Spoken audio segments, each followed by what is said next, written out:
रक्षाबंधन एक स्नेह का पर्व, एक प्रेम का पर्व, एक कर्तव्य का पर्व, एक निष्ठा का पर्व और एक दायित्व का पर्व। येन बंधो बलि राजा दानवेंद्रो महाबल तेन तवाम अनुबंधामी रक्षे माचल माचल। यानी जिस बंधन से राजा बलि की रक्षा की थी, उसी बंधन से आप मेरी रक्षा करो। राजा बलि की स्टोरी थोड़ी, यदि हम इसे समझने का प्रयास करें, राजा बलि को पाश में बांध दिया गया और जिस ब्रह्म पाश में बांधा गया, उसके बाद बलि ने भगवान से जब उनके वचनों की पूर्ति कर दी, भगवान ने 3 पग धरती बलि से मांगी और शुक्राचार्य ने बहुत समझाया कि ये ब्राह्मण के वेश में छोटा सा जो ब्राह्मण दिखाई देता है, ये वामन अवतार है, परमात्मा का अवतार है, इनको कुछ मत देने का संकल्प करो। परंतु बलि ने कहा कि मैंने जो वचन दिया वो दिया।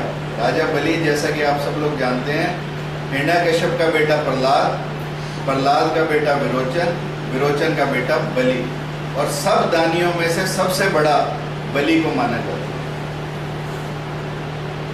और बलि ने जब 3 पग धरती पर वामन अवतार को देने के लिए हाँ भरी, तो वामन ने 1 पग में धरती नाप दी, दूसरे पग में स्वर्ग लोक, और तीसरा पग कहा उसे भी मैं कहाँ रखूं।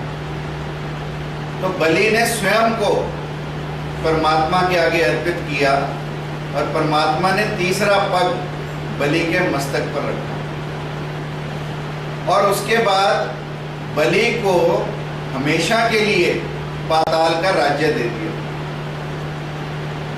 परंतु बलि ने एक शर्त लगा दी। बलि की शर्त ये थी कि आप हमेशा मेरे द्वार पर रहेंगे। आज भी पाताल लोक की रक्षा वामन अवतार करते हैं। इस तरीके से ब्रह्म पाश में तो बांधा वामन अवतार ने बलि को, परंतु बलि ने प्रेम के वश में परमात्मा को बांध लिया और उस दिन से शुरुआत हुई रक्षाबंधन। यानी रक्षा का कवच। इसलिए जब भी कोई पुरोहित हमें मौली बांधता है तो इस मंत्र का उच्चारण करता है, येन बंधो बलि राजा दानवेंद्रो महाबल तेन त्वाम अनुबंधाम रक्षे माचल माचल। और इंद्र का जब वृत्रासुर से युद्ध होना था, उसके बारे में आप सब जानते हैं कि वृत्रासुर ने देवताओं को बहुत मारा, बहुत पीटा, सारा राज्य उनका ले लिया।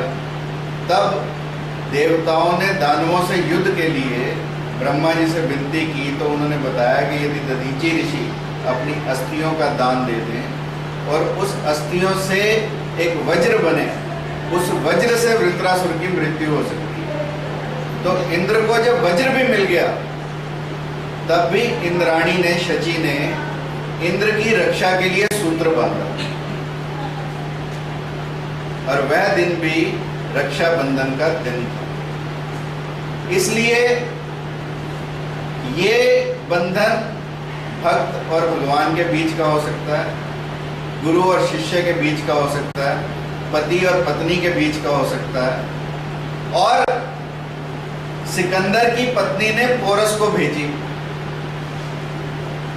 और पोरस को अपना भाई बना लिया। अन्यथा पोरस जैसा योद्धा मुल्तान की धरती पर हुआ, पंजाब में, जो पुराना पंजाब था, सिकंदर के छक्के छुड़ा दिए थे। और एक समय ऐसा था कि सिकंदर को मारने के लिए, बस सिकंदर और पोरस के बीच में एक तलवार थी। निहत्था सिकंदर पोरस के सामने था और जैसे ही तलवार से मारने लगा पोरस, सामने उसकी पत्नी द्वारा दिया गया वचन, सिकंदर की पत्नी को दिया गया वचन कि सिकंदर की रक्षा करूंगा, बीच में आ गया। यानी कूटनीति के तौर पर भी प्रयोग किया गया रक्षाबंधन का। और पोरस ने सिकंदर को छोड़ दिया, परंतु सिकंदर ने इसकी लाज नहीं रखी। सिकंदर ने पोरस को बंदी बनाया। और फिर जो प्रसंग आप सब जानते हैं कि कैसा बर्ताव तेरे साथ किया जाए, तो पोरस ने कहा कि जैसा एक राजा दूसरे राजा के साथ करता। हालांकि सिकंदर उसके बाद वापस चला गया, सेल्यूकस को राज देकर, और पोरस को भी छोड़ गया, परंतु ये कूटनीति के तौर पर भी प्रयोग किया गया रक्षाबंधन का पर्व। और यमराज को यमुना ने बांधी थी। यमुना बहन है यमराज की। यमराज जो मृत्यु का देवता है, उसकी रक्षा के लिए भी यह सूत्र प्रयोग में लाया गया। मृत्यु के देवता को भी रक्षा चाहिए। और द्रौपदी और कृष्ण भगवान की कथा आप सब जानते हैं कि जब कृष्ण को चोट लगी तो द्रौपदी ने अपनी साड़ी का एक टुकड़ा कृष्ण की उंगली पर बांधा, और उसी का दायित्व निभाते हुए, उसी बात का ऋण उतारते हुए कृष्ण ने, जब दुशासन साड़ी खींच रहा था द्रौपदी की भरी सभा में द्रौपदी का चीरहरण किया जा रहा था, उस समय भगवान कृष्ण ने द्रौपदी की लाज रखी। तो ये एक दायित्व का पर्व भी, ये एक निष्ठा का पर्व भी, ये हमारे कर्तव्य का पर्व भी। इसलिए, और अनेकों उदाहरण है इतिहास में, पुराणों में, जहां पर इस रक्षा सूत्र का प्रयोग किया गया, इस रक्षा सूत्र की महत्ता को बताया गया, और कालांतर में ये भाई बहन का पर्व बनकर रहेगा। परंतु इसकी पौराणिक और ऐतिहासिक और धार्मिक इतनी महत्ता है, जितनी विवेचना करो उतनी कम।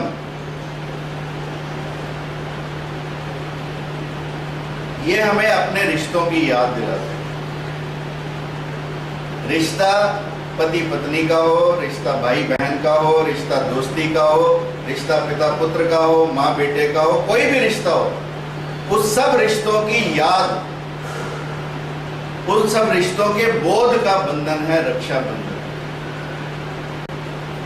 और अभी कुछ एनवायरमेंटलिस्ट ने पेड़ों को रक्षा सूत्र बांधे। उत्तराखंड में पेड़ों को रक्षा सूत्र बांधकर रक्षाबंधन मनाया गया, ताकि पेड़ों की रक्षा की जाए। आज सबसे ज्यादा आवश्यकता वातावरण के सुधारने की, क्योंकि हम जन्म तो लेते हैं इस पृथ्वी पर पानी पीते हैं वो दूषित, हवा श्वास लेते हैं वो दूषित, और भोजन खाते हैं वो दूषित। सब चीजें दूषित हैं। और वो दूषित किस लिए हुई? क्योंकि हम प्रकृति से छेड़छाड़ कर रहे हैं। और प्रकृति से सबसे बड़ी छेड़छाड़ कि हमने जंगल तो बनाए मगर कंक्रीट के। इन कंक्रीट के जंगलों की वजह से आज हमारा पर्यावरण खतरे में है। पर्यावरण खतरे में है, पेड़ खतरे में है, जीव जंतु खतरे में है, मानवता खतरे में है। इसलिए पेड़ों की रक्षा का सूत्र बांधकर कुछ एनवायरमेंटलिस्ट ने इस चीज का प्रयोग किया। हमें भी करना चाहिए। हम सबको भी कम से कम एक पेड़ को सूत्र बांधकर ये मानना चाहिए कि जब तक हम हैं तब तक इस पेड़ की रक्षा करेंगे। उत्तराखंड में तो चिपको आंदोलन चलाया उन्होंने। रक्षा सूत्र क्या बांधा? व्यक्ति स्वयं चिपक गए, पूरा बंधन बांध दिया पेड़ के साथ कि यदि पेड़ को काटना है तो पहले हमें काटना है।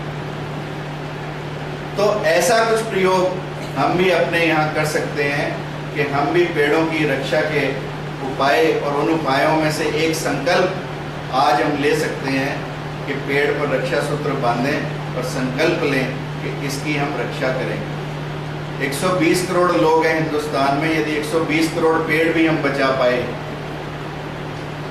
आज आप कहीं भी जाओ हिल स्टेशन पर, पहाड़ों पर पेड़ नहीं मिलेंगे, नंगे पहाड़।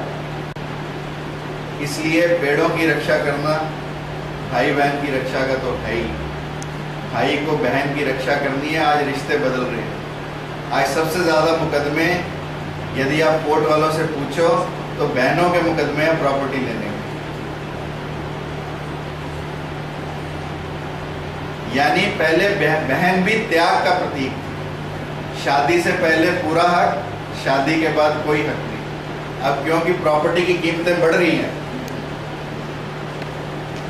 और रोहतक कोर्ट्स में तो दो ही तरह के झगड़े हैं सबसे ज्यादा, या तो ये प्रॉपर्टी बहन और भाई के विवाद के, या पति पत्नी के विवाद के, सबसे ज्यादा मुकदमे। इसलिए